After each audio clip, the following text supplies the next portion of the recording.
Good morning बच्चों। Today we are going to start civics chapter 1 on equality. मैंने आपको previous video में on equality के कुछ टॉपिक समझाए थे। सबसे पहले मैंने आपको इंट्रोडक्शन बताया था, इसके बाद राइट इक्वल टू वोट के बारे में बताया था। अदर काइंड्स ऑफ इक्वलिटी क्या होती है इसके बारे में बताया था।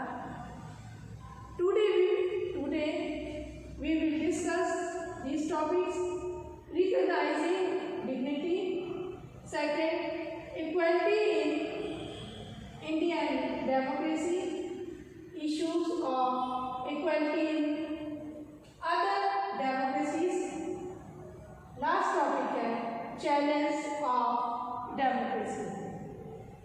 तो मैंने आपको बताया था कि इक्वलिटी क्या होती है। इक्वलिटी मीन्स होता है समानता, मतलब हर व्यक्ति को, चाहे वो किसी भी कास्ट का हो, किसी भी रिलीजन का हो, किसी भी बैकग्राउंड का हो, हर व्यक्ति को हमारे इंडियन डेमोक्रेटिक कंट्री में समान अधिकार मिलना चाहिए। तो हमारा इंडिया क्या है? इंडिया एक डेमोक्रेटिक कंट्री है। तो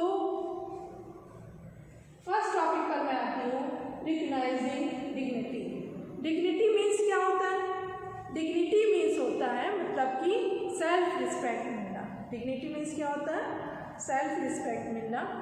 तो when person are treated unequally, their dignity is violated. The dignity of both Om Prakash Valmiki and the Ansari was violated because of the way in which they were treated.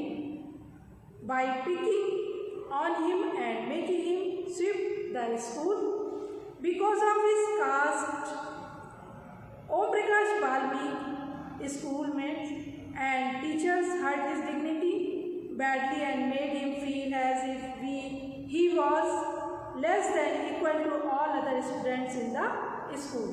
हम लोगों ने इस chapter में ओम प्रकाश वाल्मीकि और mister Ansari के बारे में पढ़ा था।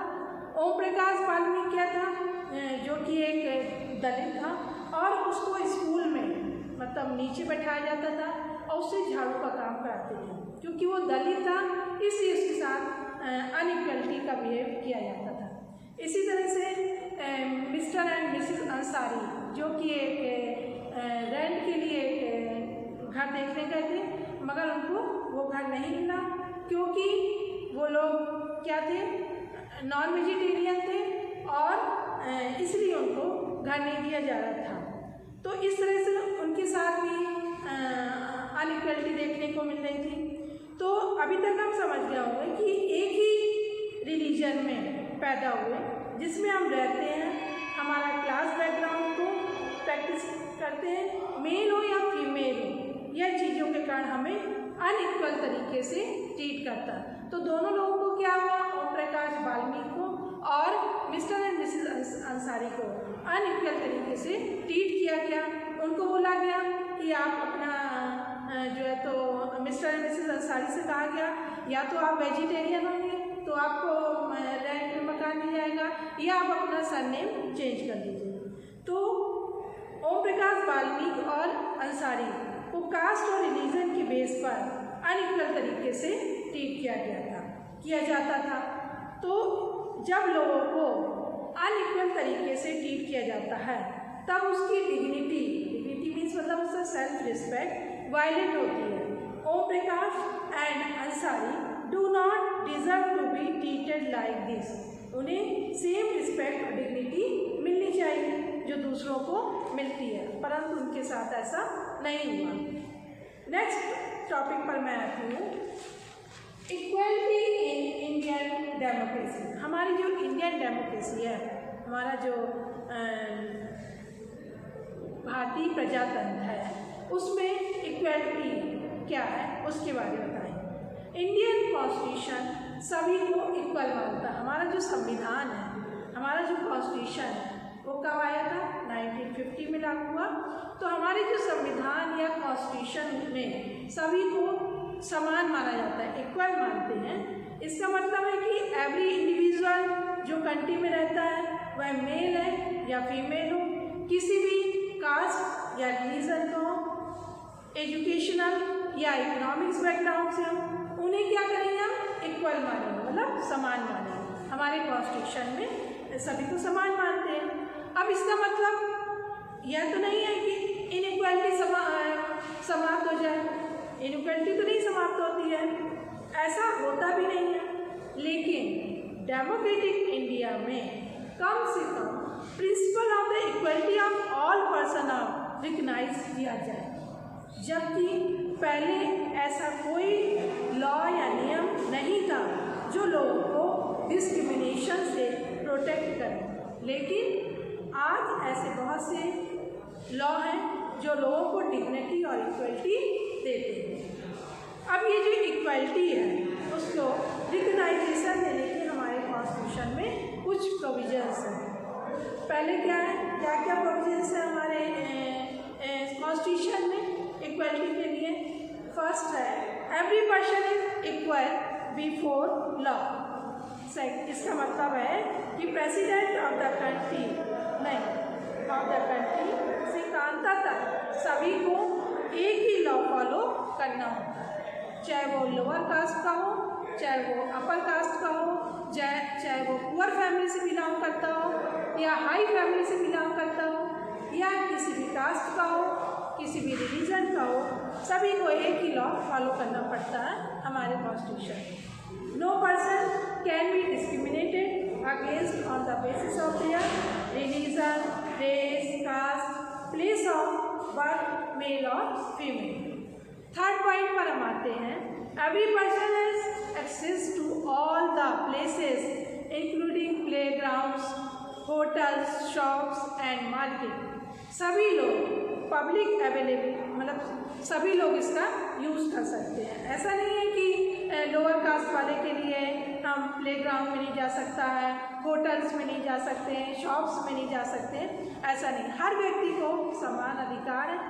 वे रोड्स, बाथिंग घाट्स का भी इस्तेमाल कर सकते हैं। अनटचेबिलिटी क्या होती है? अनटचेबिलिटी का मतलब होता है छुआछूत। अनटचेबिलिटी हैज़ बीन एबोलिश्ड, मतलब इसको समाप्त किया जाना चाहिए। गवर्नमेंट ने, जो हमारी जो गवर्नमेंट है, इक्वलिटी को इम्प्लीमेंट करने के लिए दो मेथड्स कॉन्स्टिट्यूशन में दिए हैं।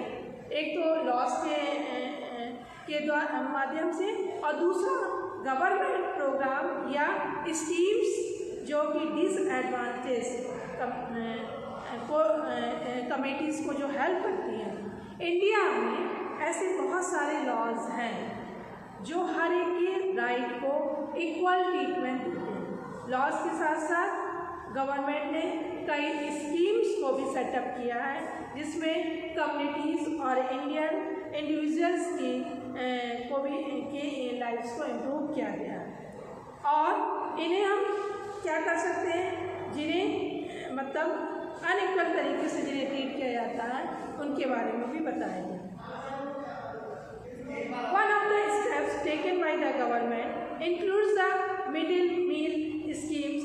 कई जगह हम लोगों ने देखा है, जो गवर्नमेंट स्कूल होते हैं, सरकारी स्कूल होते हैं, वहाँ पर क्या होता है, मिड डे मील स्कीम्स भी चालू की गई हैं। वहाँ पर बच्चों को दोपहर का भोजन भी दिया जाता है। तो इस तरह से हम लोगों ने क्या देखा कि equality in India democracy. Next topic है issues of equality in other democracies. अब issues of equality in other democracies. You are probably wondering whether India is the only democratic country in which there is inequality and where the struggle for equality continues to exist. The truth is that in many democratic countries around the world, the issue of equality continues to continues to be the key issue around which communities struggle. यदि हम India एक ऐसा अकेला democratic country है जहाँ inequality है और equality के लिए स्ट्रगल जारी है।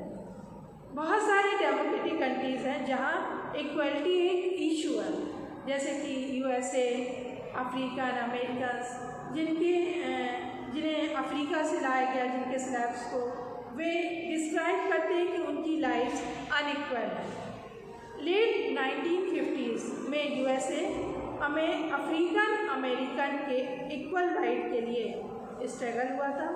इसके पहले अफ्रीकन अमेरिकन को इक्वलिटी नहीं दी जाती थी और लॉ भी उन्हें इक्वलिटी देने के लिए डिनाई करता था। एग्जाम्पल के रूप में हम देखें तो जब बस में ट्रैवल करते थे तो उन्हें पीछे बैठना पड़ता था। साउथ अफ्रीका वगैरह में जो ब्लैक एंड वाइट में बहुत ज़्यादा डिस्क्रिमिनेशन है। जो ब्लैक पीपल्स थे उनको